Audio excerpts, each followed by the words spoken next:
Legendary director Rajamouli తన భార్య రమా రాజమౌళికి Oscar academy నుంచి అరుదైన ఆహ్వానం లభించింది. డైరెక్టర్ కేటగిరీలో రాజమౌళికి, కాస్ట్యూమ్ డిజైనర్ కేటగిరీలో రమా రాజమౌళికి ఆస్కార్ అకాడమీలో మెంబర్షిప్ హోదా వచ్చింది. నిజానికి రాజమౌళి ఫ్యామిలీకి ఇదెంతో విలువైన జ్ఞాపకమని చెప్పవచ్చు. ఎందుకంటే భార్య భర్తలకు ఇలాంటి గొప్ప అవకాశం రావటం ఇండియన్ ఫిల్మ్ ఇండస్ట్రీలో ఇదే మొదటిసారని చెప్పాలి. అయితే తాజాగా విడుదల చేసిన జాబితాలో సభ్యత్వం పొందిన వారి గురించి ఆస్కార్ అకాడమీ ఓ పోస్టు విడుదల చేస్తుంది.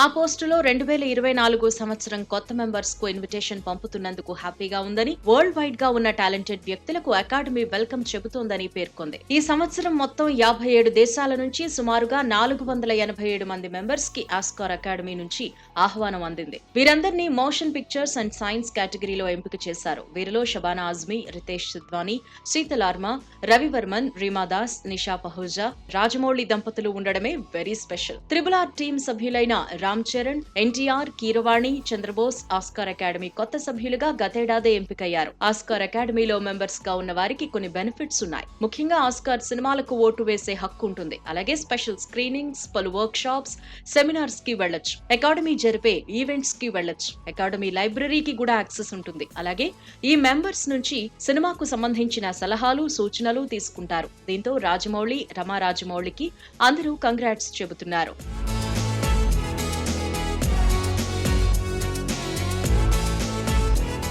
త్రిబుల్ ఆర్ సినిమాతో తెలుగు సినిమా స్థాయిని ప్రపంచానికి తెలిసేలా చేశాడు డైరెక్టర్ రాజమౌళి. ఆస్కార్ గెలుపొందిన మొదటి భారతీయ సినిమాగా త్రిబుల్ ఆర్ మూవీ చరిత్రలో నిలిచింది. బహుశా సినిమా బతికున్నంత వరకు రాజమౌళి పేరు ప్రపంచ వ్యాప్తంగా మారుమోగుతుంది. త్రిబుల్ ఆర్ లోని నాటు నాటు సాంగ్ కి యావత్ సినీ ప్రపంచం ఫిదా అయిపోయింది. దీంతో ఆస్కార్ అవార్డు దానంతటదే కోరి కోరి త్రిబుల్ ఆర్ లోని నాటు నాటు సాంగ్ ను వరించింది. లిరిసిస్ట్ చంద్రబోస్ రాసిన పదాలకు కీరవాణి అందించిన మ్యూజిక్ కు, ఫైట్ మాస్టర్ ప్రేమ్ రక్షిత్ చేసిన మ్యాజిక్ కు యావత్ సినీ ప్రపంచం ఫిదా అయిపోయింది. ఏదేమైనా ఒక్కడిగా మొదలై భారతదేశాన్ని ఎవ్వరూ ఊహించని స్థాయికి తీసుకువెళ్లాడు డైరెక్టర్ రాజమౌళి.